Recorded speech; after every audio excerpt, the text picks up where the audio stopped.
Good evening. My name is Jim Baroud, and on behalf of the Rothman Institute, the Silverman College of Business, and Fairleigh Dickinson University, I'm pleased to welcome you here to this campus. I'm delighted that you could all join us on this lovely evening. Hopefully it won't rain. Tonight we'll hear one of the finest corporate entrepreneurs in the country. We'll also hear from one of the most important state business leaders as well.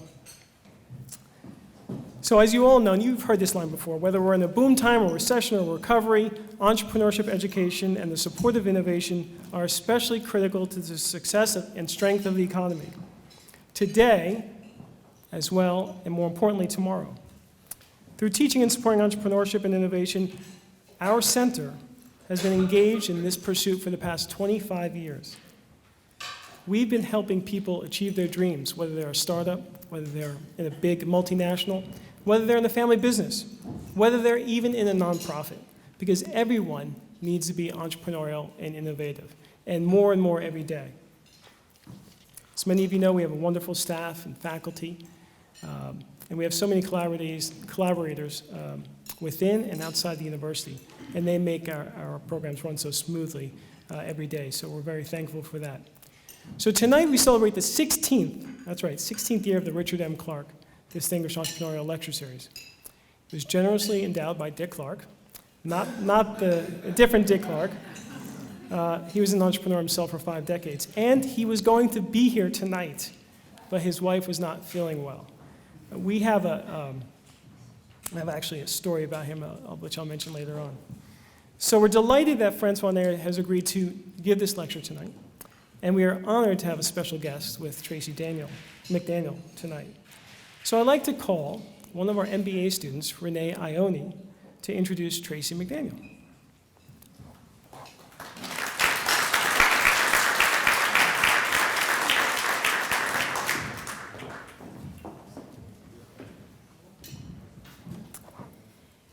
Tracy McDaniel is the founding president and chief executive officer of Choose New Jersey, Incorporated, an independently funded and operated 501c3 nonprofit organization whose mission is to encourage and nurture economic growth throughout the state of New Jersey.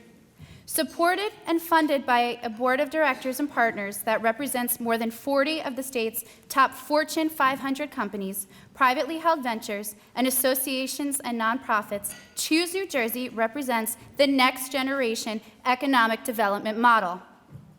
New Jersey is only a handful of states that have charged a non-governmental agency with statewide marketing efforts for economic development purposes. Ms. McDaniel is a leader who brings more than 29 years of state and regional level experience in all facets of economic development, including public relations, tourism, and international business development.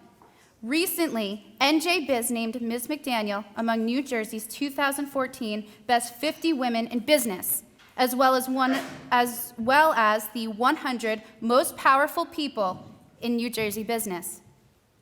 McDaniel has been appointed by Governor Chris Christie to both the Council on Innovation and the New Jersey Military Installation Growth and Development Task Force.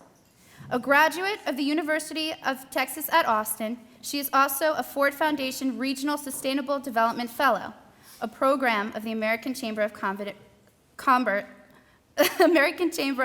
Executives. I give you Tracy McDaniel.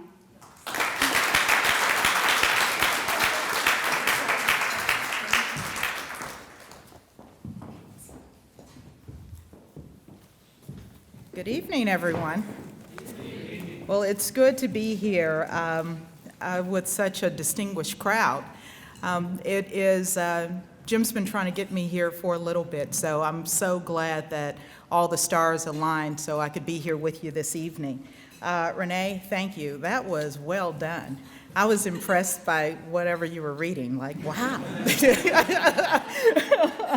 Sound really good, so thank you for that. You heard a little bit about Choose New Jersey, and I'll go into a few more details, but one of the things that I think that attracted me to this wonderful opportunity of being in New Jersey from being in Texas, fifth generation Texan. And Dennis Bone is here, so he's very responsible. I also have a couple of my other board members here, Bob, and friends, so it's always good to see that. But being a part of starting an organization from ground up, so that in itself is very entrepreneurial. And that was something that attracted me to this position here in New Jersey. And even more so, having the spirit of the business leaders and the business community behind that, because that allowed me to do something that I love, which is really helping and building a nonprofit, but working under the flexibility and the umbrella of a business organization and a business, so, and being responsive to the business community in the location in which we work. We are a C3 organization. Our partners, and I love this, we talk about being a next generation economic development model, and that's because we do have Fortune 500 companies at the table. We have privately held companies. We have labor associations. We have what I call multiplier organizations, which are business associations and trade associations. So we are made up of a big voice that represents the business community in New Jersey. Today we can tout that the group, the 45 or so companies that make up our contributors, represent and employs over 1.25 million individuals in our workforce here, which is about a fourth of our labor force. Now, a little bit of how we started. In 2010, the Christie administration created an economic development platform that was built on a public-private partnership. And it was made up of, at that time, 3 organizations, which is the Business Action Center, which is being led by the Lieutenant Governor, and also the Economic Development Authority, Choose New Jersey, and today I'm proud to say that in March of last year, the Commission of Higher Education was joined as part, the 4th leg to that stool, which makes a very competitive economic development platform for New Jersey. And I think it's unlike any that I've seen in the country. So it just shores up, you know, how important it is to be out there and conducting our research and trying to be best in class at what we do.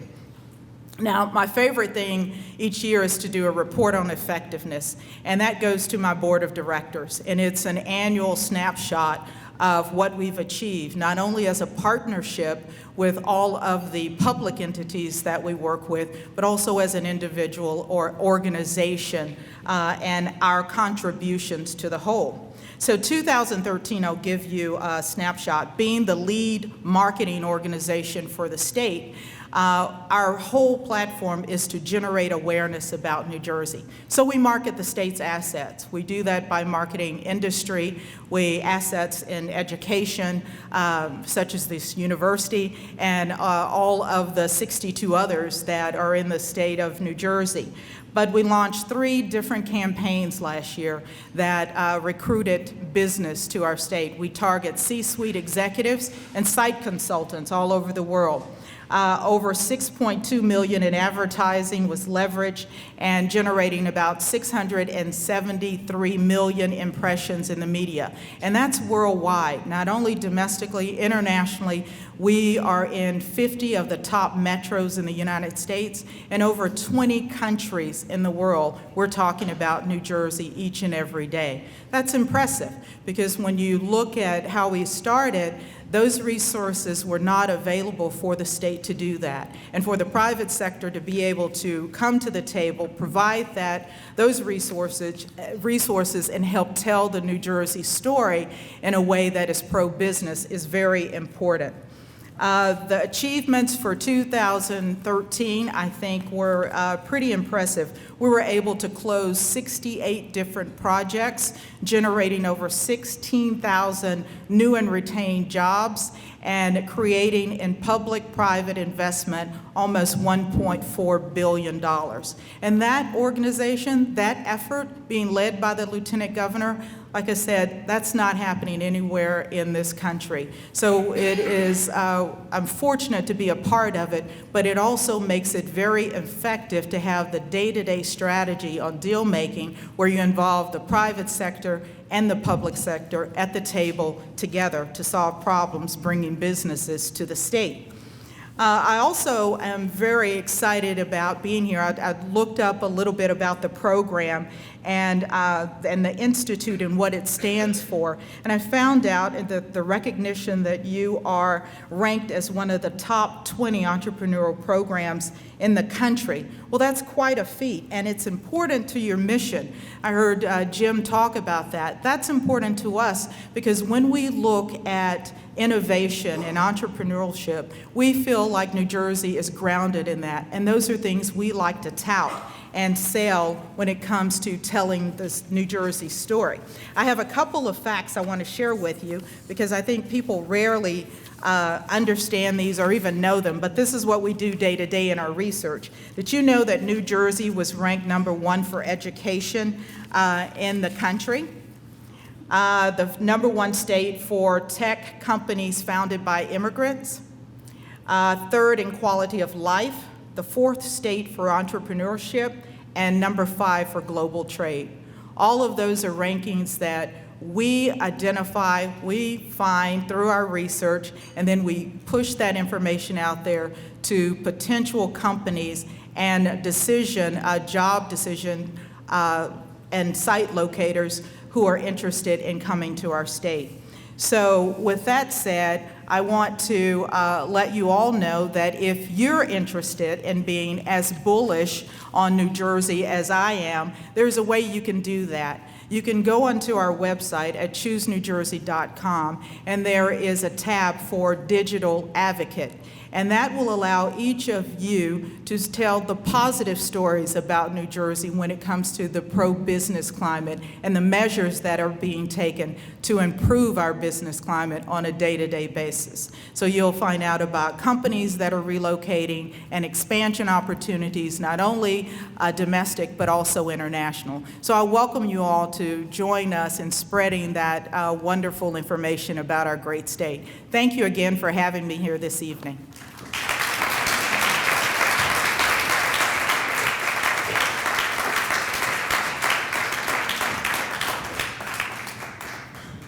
Thank you for coming back from Texas. No, I went to grad school there, and it's hot as hell down there.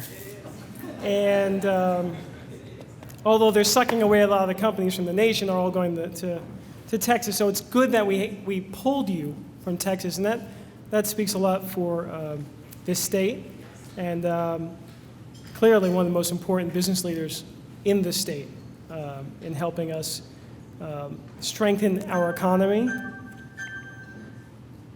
That's not good. That's never good. But we will figure that out. So anyway, it's my pleasure now to introduce one of our pharmacy students to introduce tonight's lecturer. Peter Buchner will come up to the stage and introduce Francois. And by the way, I just want to mention that we have 2 deans here from the school. We have our dean of the Silverman College of Business, Jim Almeida. We also have the dean of the pharmacy school, Michael Alveltroni. So thank you for joining us tonight.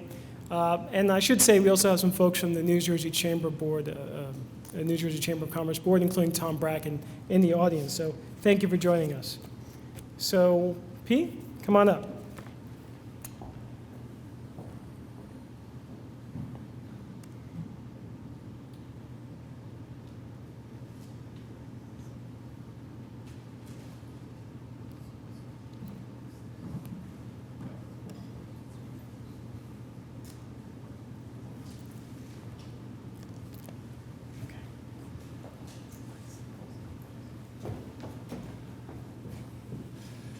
If you're an entrepreneur, you can't just build your company once. These days, we all have to keep reinventing ourselves. That might mean abandoning comfortable business models and strategies, cherished notions about what you do and who you serve. You'll have to change culture, you'll have to change people. What could be harder than that? Today, we get to hear from a leader who's transformed practically everything about his company. You might say he's transplanted the heart of a startup into a 20-year-old enterprise. The transplant succeeded, the patient is thriving. When Dr. Francois Nader joined NPS Pharmaceuticals in 2006, it was a fully integrated pharmaceutical company, and it was failing. Its lead drug had just been denied FDA approval. For NPS, that was pretty catastrophic. It meant cutting the workforce by 80%. Today, under his leadership, NPS is a leading global biotech firm with a clear focus: drug treatment for patients with rare disorders in gastroenterology and endocrinology. NPS found ways to repurpose assets in its own pipeline and bring them to market. Its treatments are making life better for thousands of people, patients who had few other options. NPS is a major New Jersey success story. Of course, changing NPS started with changing its culture. The company needed to become a whole lot more entrepreneurial, creative, and cooperative. Every company wants to be that way, but NPS actually pulled it off. That's why it's doing so much better. It's why Ernst & Young recently named Dr. Nader Entrepreneur of the Year in Life Sciences for New Jersey, and it's why we've asked him to speak to us. Since changing cultures and people is so hard, it's easy to give up. Just write it off as another fad. But Dr. Nader has proven that it can be done brilliantly. We're inspired by his company's rebirth, and we think the lessons he's learned will be extremely valuable to you in your company or nonprofit. Please join us today in welcoming the CEO and President of NPS Pharmaceuticals, Dr. Francois Nader.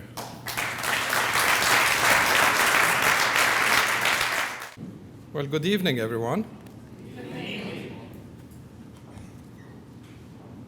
Pleasure to see you all, and pleasure to be here, seriously. So, first of all, I cannot emphasize enough how privileged we are in New Jersey to have Tracy with us. Tracy, I don't know what anyone did to attract you to New Jersey. And it's pretty amazing what you have done in the short period you've been here. So whatever anyone did to attract you here should be replicated so we can continue to attract talents like you to this great state.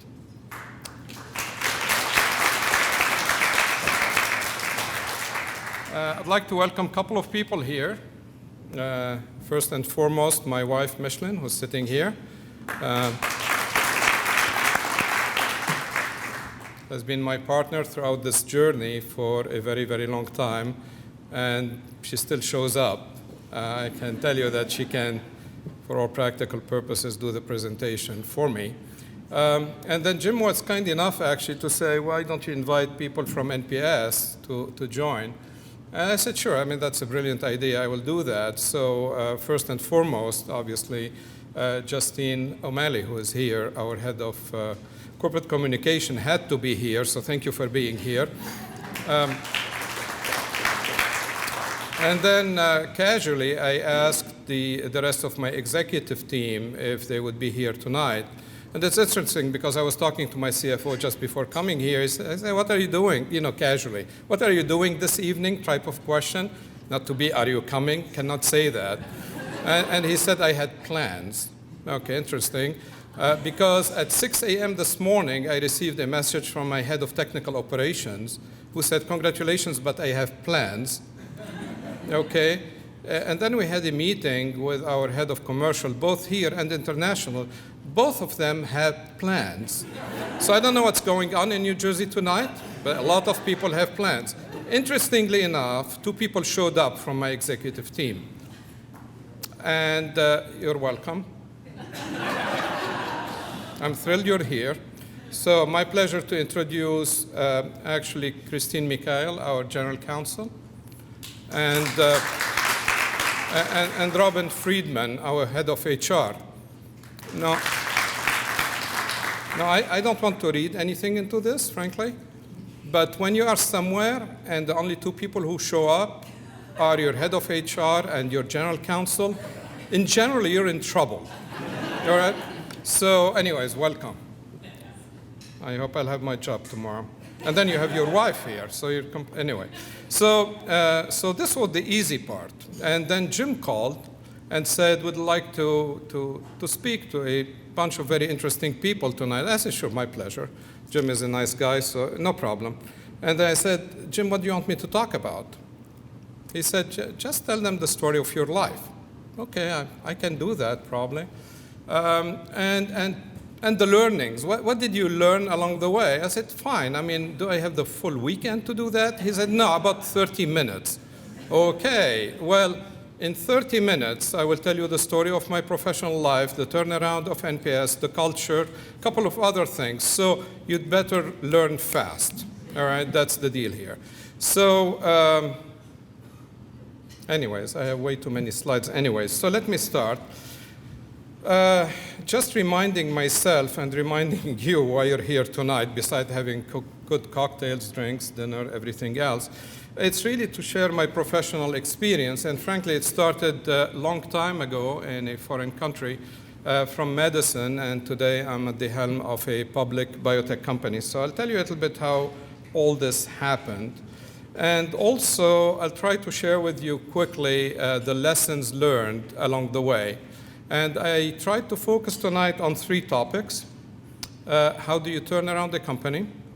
How do you build a culture by design? And how you become a leader entrepreneur. All this in the next 30 minutes. All right, so we'll try to do that together. So let me share my professional experience first. When you are in big pharma, 2 things happen. You move a lot, and the name of the companies change a lot. Some of them are more pronounceable than others. All right? So I was born in Lebanon. This is where our journey started. Moved to Europe. Worked for 2 companies, and then we moved to Montreal, worked for 2 other companies, and then we moved from Montreal to Kansas City, kind of an interesting transition there, to work for Marion Merrill Dow, which became Hooks Marion Roussel, which became Aventis, Bridgewater, New Jersey. So this was my journey over the last 20-some years in big pharma. Interestingly enough, when I was putting the slide together, I counted 7 companies, but I was kind of lying. Welcome to big pharma. Actually, it's only 2, because they morph, you know? You start with one, and then you go to the other one, and the name changes, but it's the same company. Actually, it's so odd, and this is a true story. I started my career at Sanofi in January 1983.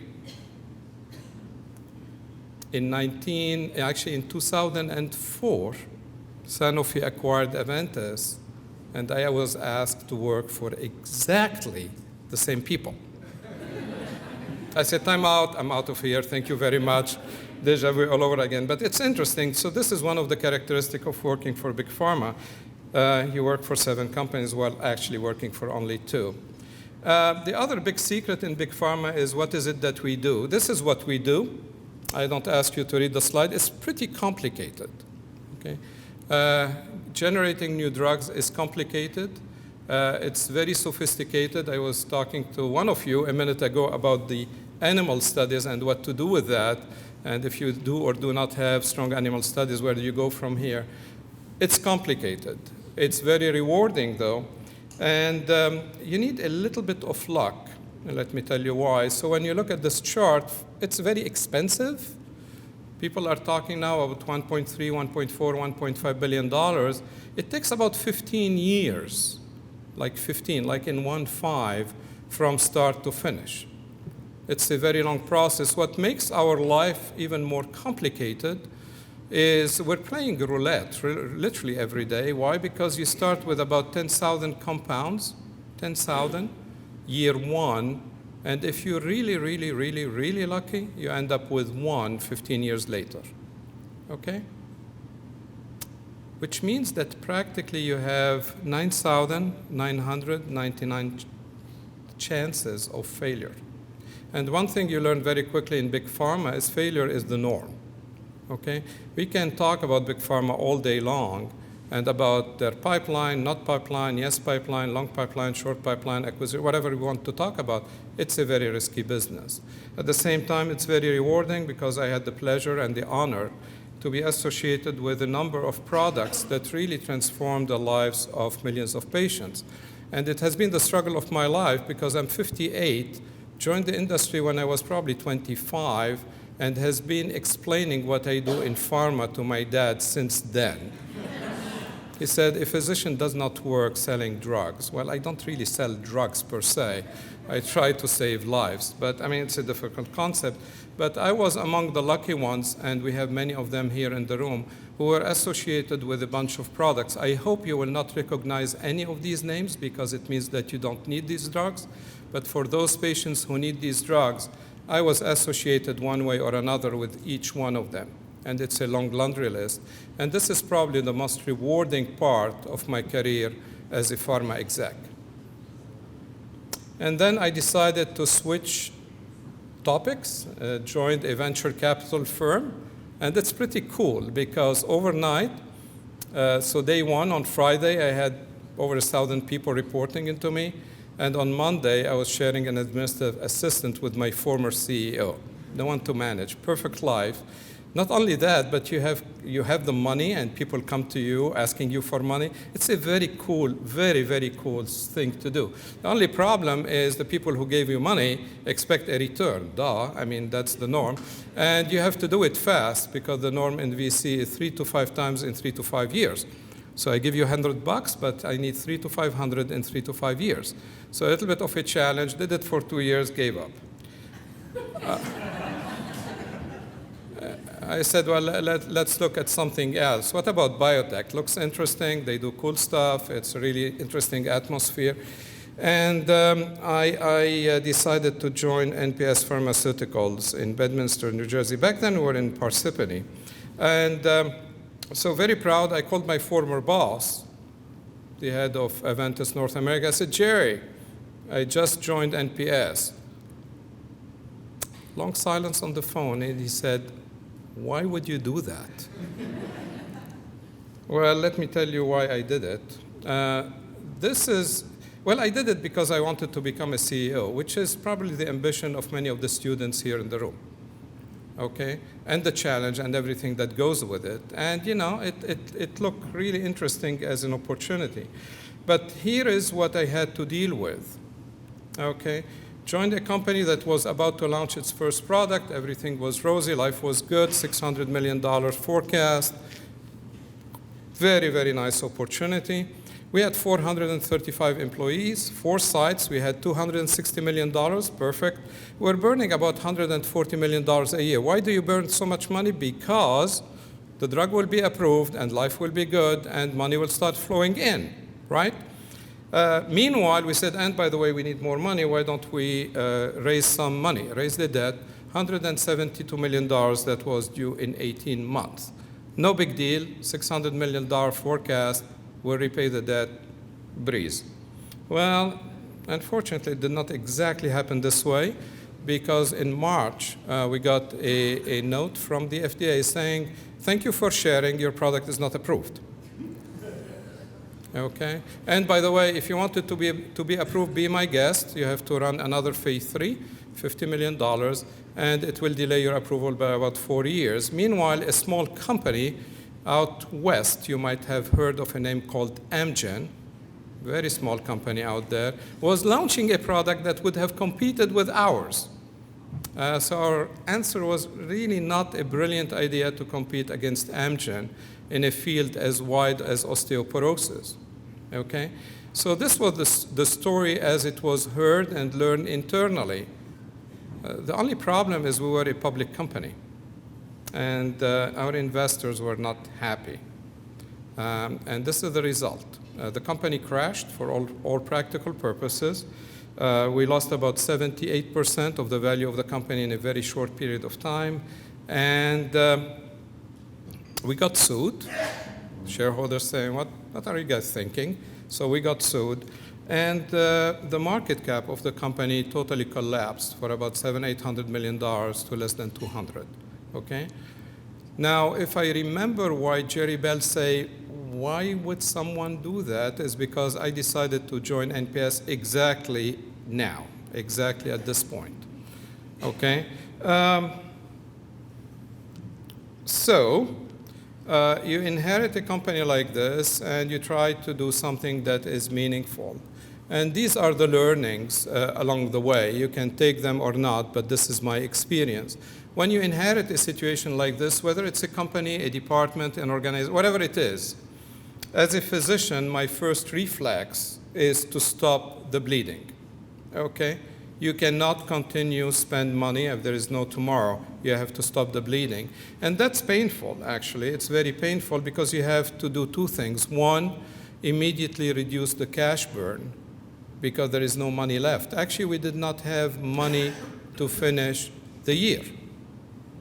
And you have 450 employees, 4 sites. So you have really to immediately reduce the cash burn. And unfortunately, this means tough decisions. Very tough decisions, all right? You eliminate the commercial organization. We closed one of the 4 sites. We reduced the headcount by about half, stopped all the activities, and negotiated the next step with FDA. Our biggest challenge was not A, it was B, is what is it that you communicate, how you communicate, what do you tell people that you hired literally last week and saying, oops, sorry, you joined us, we're practically out of business. Not a very pleasant conversation, and it's only then, after having gone through 7 mergers and acquisitions in my career, that I decided, for me, that whatever is in my power, I will never, ever do it again. There is nothing worse than having to let go people for the wrong reasons. It's not because management screwed up that the people have to pay. Unfortunately, we see this way too often. So my lesson number 1, if there is anything in your power not to do it, please don't. The second is we needed to find money, and money was scarce. So we looked at everything that we can do. And in 2000, I did my MBA, so I opened my MBA textbook related to financing. And what we did back then is, frankly, apply every tactic in the book. We reduced expenses, sold non-core asset, licensed out the rights for our pipeline products, monetized future royalty streams, and negotiated a new debt. And actually, that was very good because we were able, doing all these and applying all these tactics, to keep the ship afloat. And actually doing that, we were able to raise we raised $250 million, and we paid off the debt, $172 million, okay? But we sold literally everything that could be divested. We licensed out. In a way, we took the risk of jeopardizing the future of the company. Did we have a choice? No. Could we have closed down? Yes. But we decided to do something different, and we were able to raise money to keep the ship afloat. And then you have time to stop and think, okay? Second lesson of the night, please stop and think. I've seen way too often in my experience that people tend to act without thinking. They act and then they think, and they just justify the acting by thinking. It doesn't really work this way, okay?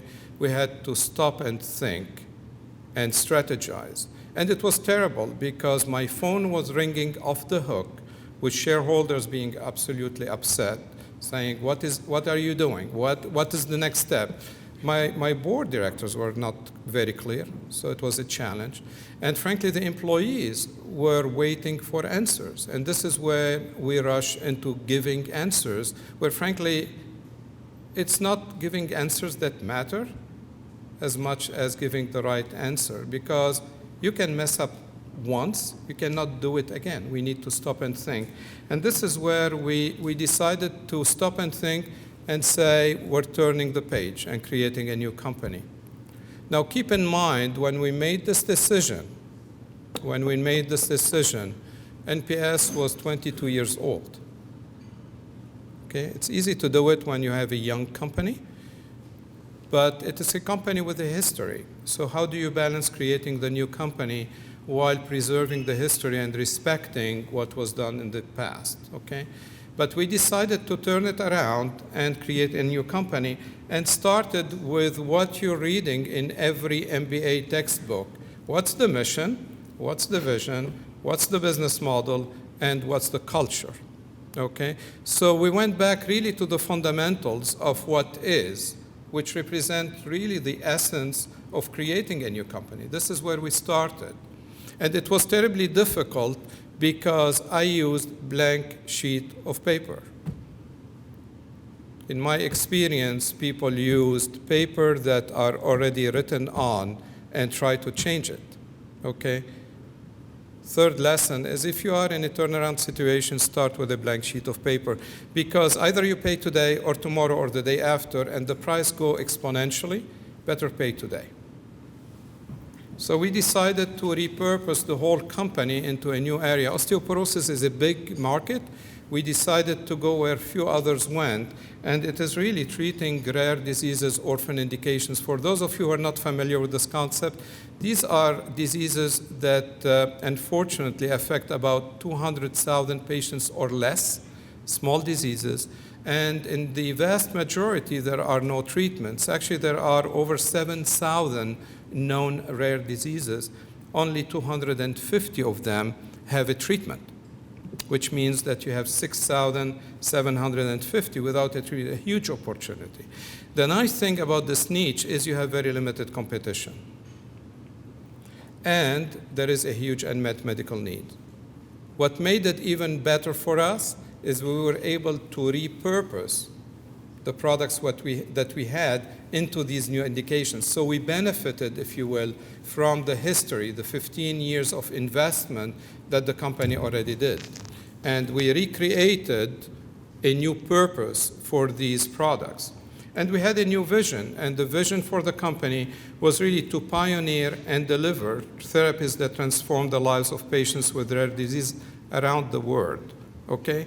Now, remember, this vision was written when the company was about half an inch from bankruptcy. Is it crazy? Yeah, absolutely, totally. Is it feasible? I don't know. I really don't know. And back then, I did not know. My management team did not know. No one knew. No one knew how we're getting there. We knew where we're going. Okay? Lesson number 3. Too often we see people knowing how to get there without necessarily knowing where they're going. Total recipe for failure. We knew exactly where we were going, and we were taking the steps to go there. And frankly, we did not know all the steps, nor was it important, because once you have a goal, you steer your ship and you get there. We needed a new business model, as Jim mentioned and Peter mentioned, actually. We were something called, it was very sexy back then. Every startup dreamed to be something called a FIPCO. FIPCO, fully integrated pharmaceutical company. Sounds very, very good. Actually, it's not.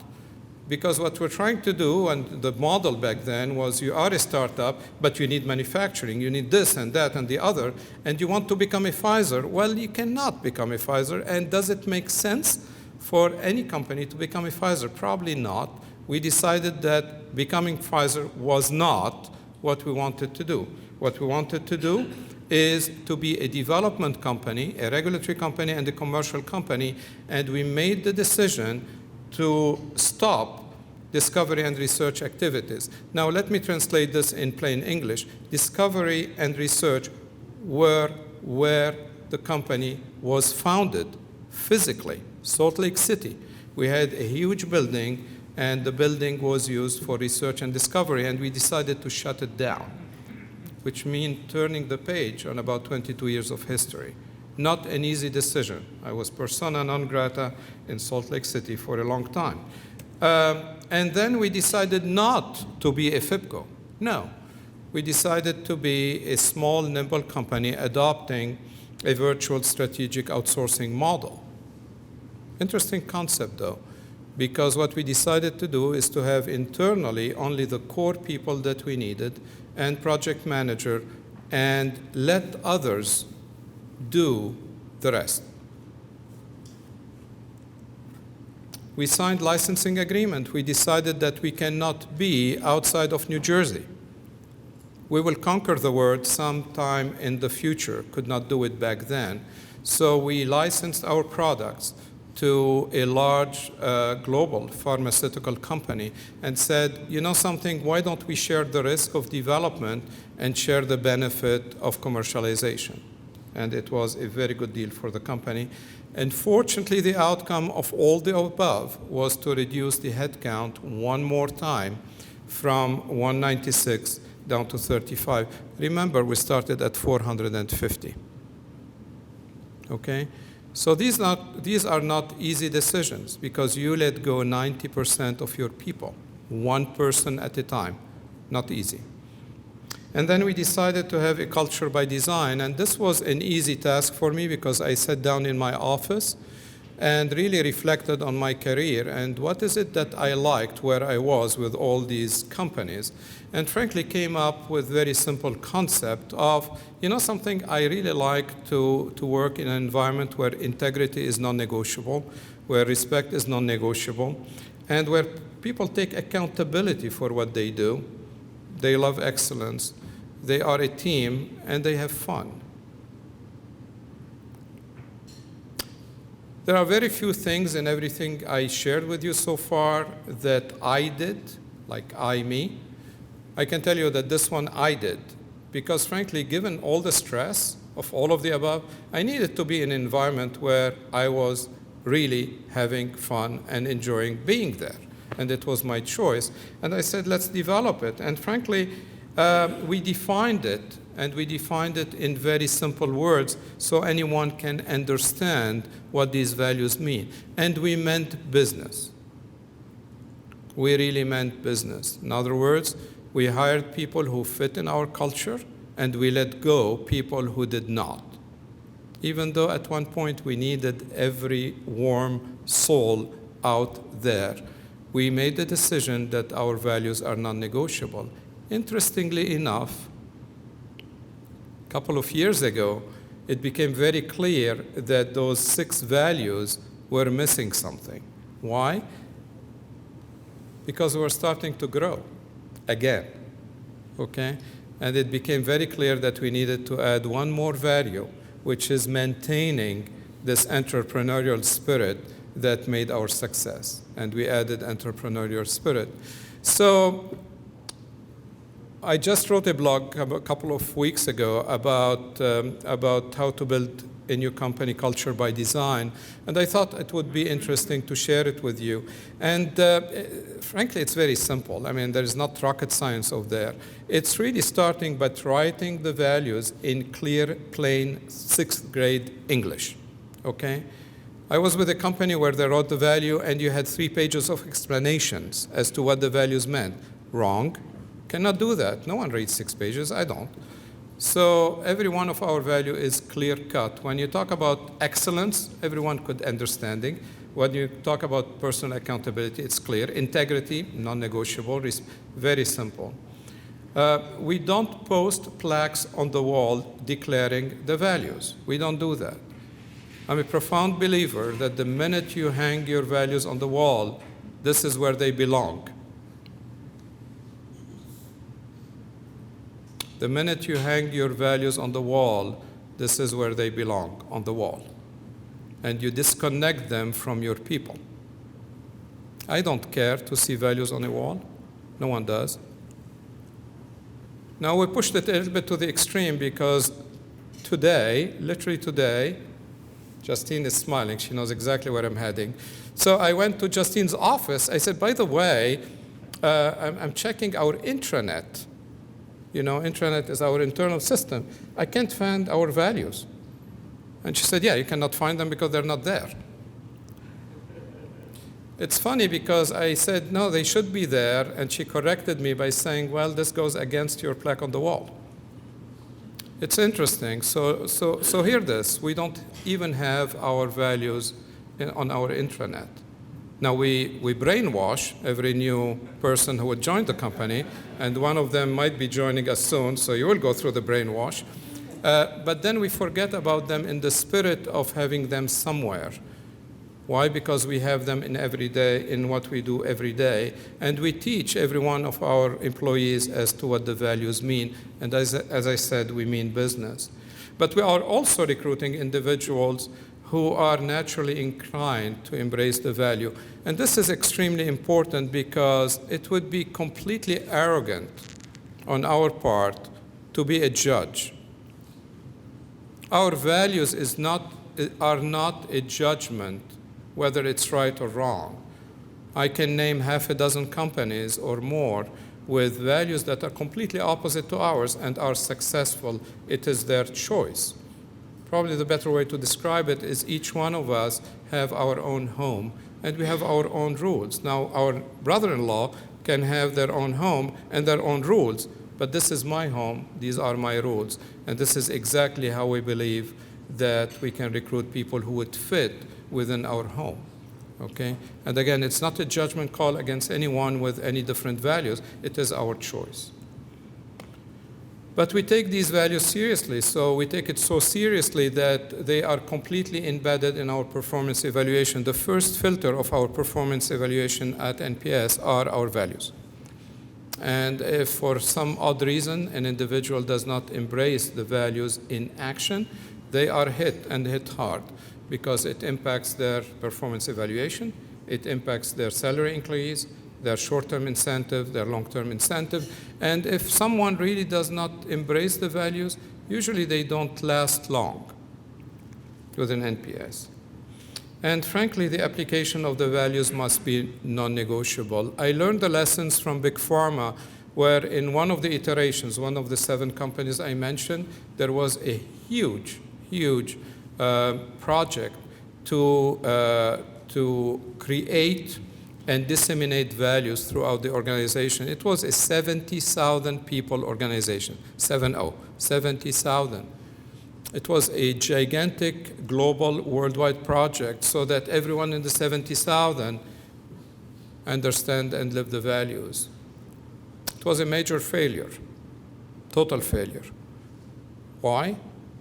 Because on the management team, there was one person that the 69,999 other people knew was not embracing the values and was tolerated because this person was indispensable. Okay? The whole value culture failed. The company ended up being acquired. Is there a correlation? I don't know. But there is definitely a correlation in terms of if you put in place a culture, just make sure that it is non-negotiable wherever the cost is. Because here again, same example. Either you pay today, or you pay tomorrow 10 times higher, and the day after 100 times higher. So where are we today? This is NPS, and this is the company my team and I are very proud of. We have happy patients. We were lucky enough to have our first product approved here and in Europe. And we're treating a very rare condition. We have about 3,000 to 5,000 patients suffering from something called short bowel syndrome, very rare condition. And we're changing their lives. Our second product is under review with the FDA, and we'll be filing it in Europe this year. And our third product just will be getting into man in a couple of months. We have happy employees, very important. We have today about 250 employees, growing from 35 back up. We have operations in the US, obviously, throughout the US, but also in Canada, in half a dozen countries in Europe, Latin America, and Japan. We have very interesting revenues, and something I'm particularly proud of. It was last week where Robin represented NPS at a function where for the 3rd year in a row, NPS was recognized among the top 100 companies to work for in New Jersey. Now remember where we were a few years ago. Okay. And the third is I have happy shareholders. Actually, by the way, all the employees at NPS are shareholders, from the receptionist to the CEO and everyone in between. And frankly, when we started turning around the company, the share was at $3.55. We closed today at $27. So I have very happy shareholders for good reason. Why? Because everything we do is centered around patients. And we have ambitions. Where do we go from here? This is something that we put out as our vision. And our vision is to come up with 10 new treatments for 10 rare diseases in 10 years. Kind of a tall order because we have about 2.5 so far. So we have to figure out and find 7.5. But we have the ambition also to continue nurturing this model and continue having a culture with low turnover, as I mentioned it earlier, less than 5%. To put things into perspective, our industry analogs in our business are between 10 and 15%. We have less than 5%. Where we're going from here is to have a $10 billion market cap. We are at 2.8. The only reason and the only way we can get there is if we can serve every patient one at a time, those very few patients here and there, and continue building the company. So my takeaway from this experience is very simple. This is a motto that was with me throughout my life, and I'm sharing it with you. You do with it whatever you want. But I think it applies very much to this atmosphere here, thinking about entrepreneurship. As an entrepreneur, and anyone actually, for us to be successful, we have to be successful and be different exceedingly well.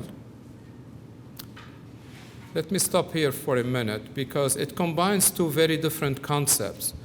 Many people can be different. I'm different. I have this brilliant idea.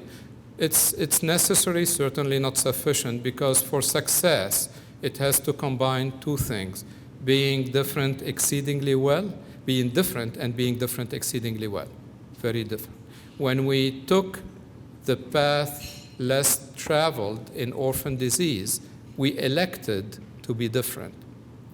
But nothing would have happened if we would not have taken those products to the finish line and have a patient take our drug and feel better, okay?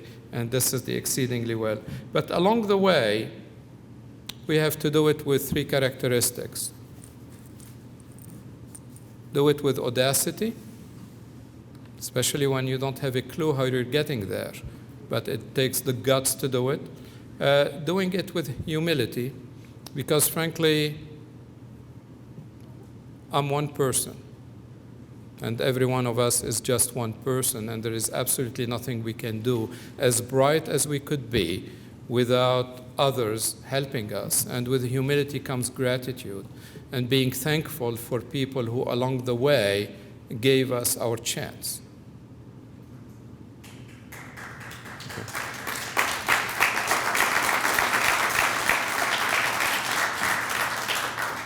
Lesson learned along the way as a leader: always keep your patient. For us, it's patient. For you, it's your customer at the core, with no exception. The minute you forget your customer, you lose your business. The minute you start thinking about having a beautiful building, you lose your business. The minute you start putting other stuff ahead of your customer or your patient, you lose your business. Be values-driven all the time, and all the time is probably the operative word. It's very easy to live in integrity when you do not have to make a tough choice. When things are black or white, it's very easy. When they start in shades of gray, it becomes a little bit more difficult. And at NPS, it's very binary, so it makes my life very easy. It's very binary. It's either black or white. With patients at the center, frankly, my decisions are very easy to make. For an entrepreneur and living in an entrepreneur company, we have to have this absolute schizophrenia, this is the technical word for it, of combining a strategy and operations, being player and coach at the same time. All of us at NPS, my colleagues here, we play this role back and forth 15 times a day, because at 9 you have to be strategic, at 9:05 you have to be in operation. I'm reviewing a document and doing editing, and then I have to think a minute later about what is it that we're doing in 10 years. And that's the norm in entrepreneurship. Combining personal accountability and teamwork is easier said than done, because you tend to recruit, or wanting to recruit, prima donnas, people who are awfully smart, but they do not know how to work in a team environment. And physicians are the worst, by the way, because we are taught to be on our own and lead. Okay, when you are in the emergency room dealing with a patient with heart attack, you don't say, well, let's talk about it as a committee and debate. What is it that you made the decision, you go in? So the transition for physicians and other folks in the same spirit is tough, because now you have to put your degree and your title in your back pocket and be one of the team members. Easier said than done, but it's absolutely mandatory. But also thrive on the mindset that the buck stops here, because each one of the company, and it's correlated to accountability, is actually responsible for what we do. If my receptionist does not welcome a candidate the nice way, then we might lose the candidate. And this is where accountability and the buck stops here mindset is. There is very little room for error when you are an entrepreneur and building something. Very little room for error. We are not a big company where you can make errors, and errors tend to correct themselves, or the ship will eventually sink 10 years later. I can tell you that when I make an error in judgment, it is reflected in the company within half an hour. And I screw up on average 3 times a day, so it happens, and they know about it, and they're not shy of reminding me that I screwed up. But it's a matter of doing it, turning around, learning, and continue to move forward, and there is honestly very little room for errors. And there is an acute awareness that time is of the essence. We work very hard. As a candidate, I will tell you, you've never worked as hard in your life as you will work at NPS. Trust me. And, but you know something? We enjoy it. In a very bizarre way, we really enjoy it. And have the ability to cover, and this is the essence of entrepreneurship, where we have to cover a wide spectrum of technical stuff. Some of them we're expert in. Most of them we have a vague idea about what they are. And really the challenge is how to do both, by focusing on what we know, because each one of us bring a specific expertise, while having the mindset, if you will, to learn from others and build the rest of the knowledge. Embrace doing more with less while working 10 times harder, and this is, I know I'm looking at entrepreneurs in the room, and you know exactly what I'm talking about. We work very hard, and being an entrepreneur and playing golf is an oxymoron. We don't have time to do it as much as we'd love to. And we live and die by our stakeholders, whether it's our angel investor when we started, or the money we borrowed from our brother-in-law, and he's on our back 3 times a week trying to get back his money, or venture capital. I mean, they're not easy people to deal with, or your shareholders, or each one of us as an individual investor, okay? It's, we live and die by our stakeholders, and our stakeholders are also in our business the physicians. They're also the payers. If payers do not reimburse our drug, we're not going anywhere. If regulators do not approve our drug, we're not going anywhere either. Okay? If the patients do not take our drug, we're here also. So, communicate. I changed this. Originally, I said, be a good public speaker, and said, no, that's not it. It's really speak from the heart. That's really what it takes. Speak from the heart, because people are smarter than you think they are usually, and if you try to fake it, they will find it in about half a second, and credibility as a leader is of utmost importance. They will never blame you for speaking from the heart. Never, ever, ever. And despite of all of the above, try to have fun. Life is too short. I can tell you that for dismay of my wife, I love my job. I really love my job. So for me, it's not a job. I really have fun. And fortunately, the drawback is I work 24/7, so we have some issues. But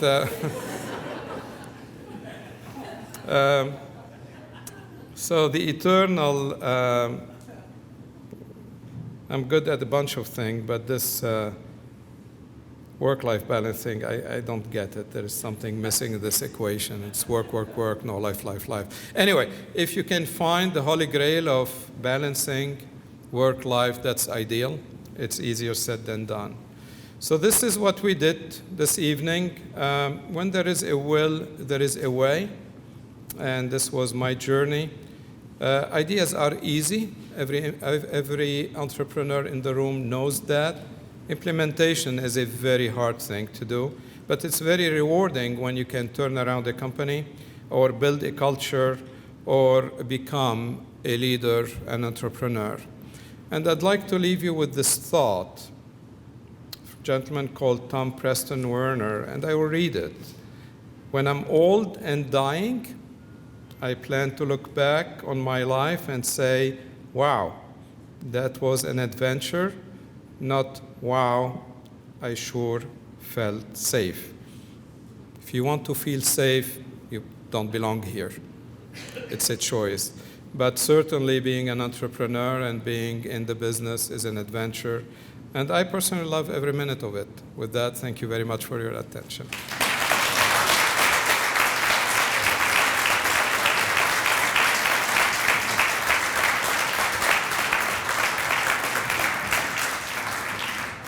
Well, that was brilliant. Francois, thank you so much. We'll open up to questions, so please wait for the mic. Anyone? The boss. Thank you, Francois. That was truly a very impressive and amazing presentation of your story. I was truly impressed with the level of conviction, the level of emphasis that you made when you said, in the midst of the turmoil that NPAS was dealing with when just about the time that you took over, you said you or the team decided to change the company. You seem to be very clear as to the direction in which you want to take the company.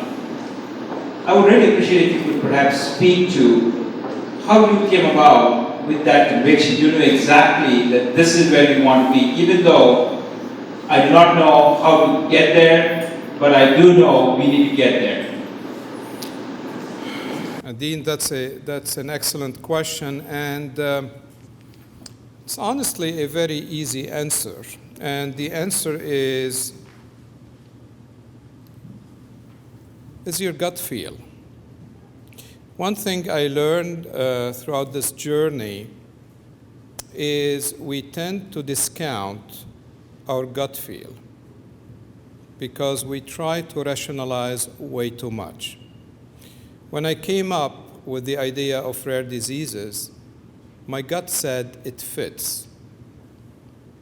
And then I went and researched it to see if it made sense. What we tend to do is hire a consultant and ask them for a business plan and for ideas. What I'm saying here is around the room, and each one of us, we have a wealth of embedded experience. And we tend not to tap into it as much because, frankly, we don't trust ourselves more often than not. What is also interesting, and it's an interesting concept, what we are uniquely good at are things that appear to us so naturally that we say, anyone can do it, okay? I mean, I cannot play the piano if my life depends on it.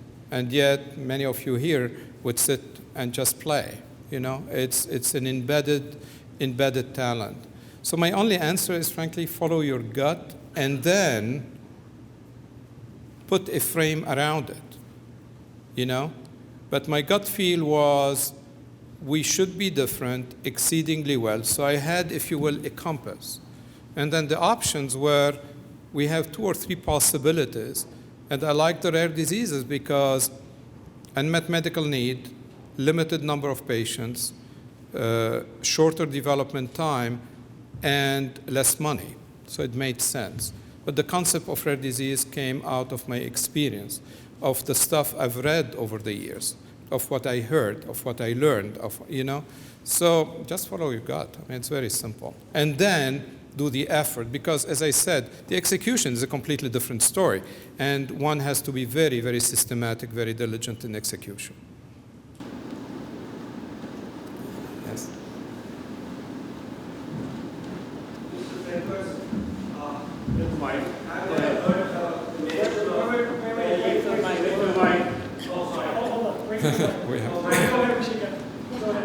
Yeah, hi, my name is Ruchika Nader. Hi, Francois. Hi. Thanks for the invite, Jim. My question to you is regarding the culture of the company. So I recently saw an interview by Kat Cole, who is the CEO of Focus Brands, that's Cinnabon. And what she talked about is within Focus Brands and Cinnabon, she often visits sites, various sites, and she talks to the lowest level employees to make sure that they are getting the kind of respect that is needed and that managers are performing across the lines, right? So from that perspective, I understood how Focus Brands implements and makes sure that values of the companies are out there.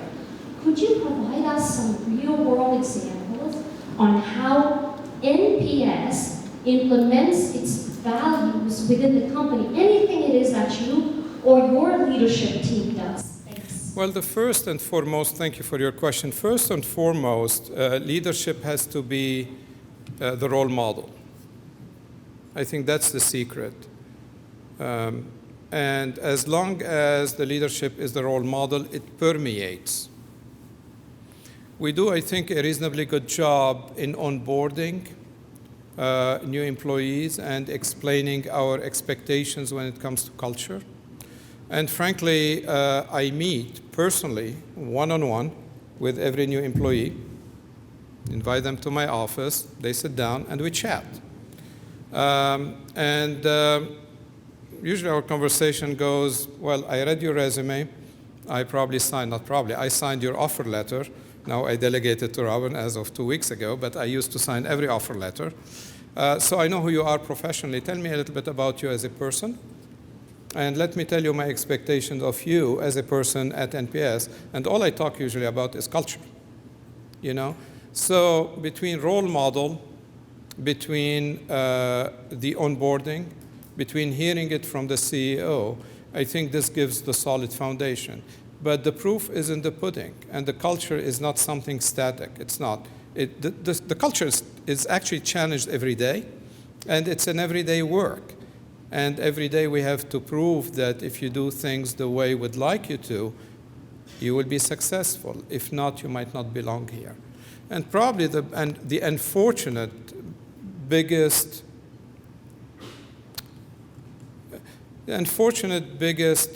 convincing, if you will, is when unfortunately you take tough actions if people do not follow the values. It's very unfortunate. But we're very, very black and white. And if someone doesn't follow the value, frankly, they don't belong in the company. It's very clear. And we act. Was there a specific moment when you realized your company was going to be okay? Or was there a specific moment when you realized that this is where you needed to be and this is what you needed to do? No. It's very amazing. I mean, the fun part of my job is there are not 2 days alike. And it's a journey. You never reach the destination. So it's a matter of enjoying the journey and having the vision where you're going. But for me, it's really enjoying the journey. And there is no end in sight, because even if we treat 10 diseases, well, we have about 6,700 left, So it's an ambition of doing more, doing different, and we cannot treat every patient in the world. I have the ambition of treating as many patients as I can.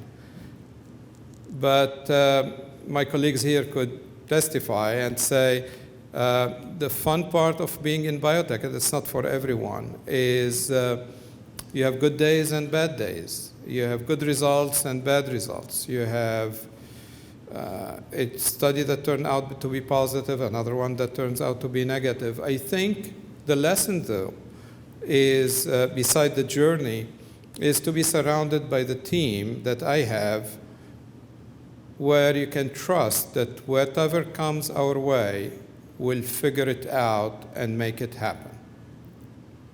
I don't know what tomorrow will be like. Actually, I have an earnings call tomorrow morning. And I don't know how the shareholder will react. So tomorrow will be a different day. But I know that with the help of Justine, Christine, and Robin, and the rest of the gang, we'll figure it out. And that's part of the fun, I guess.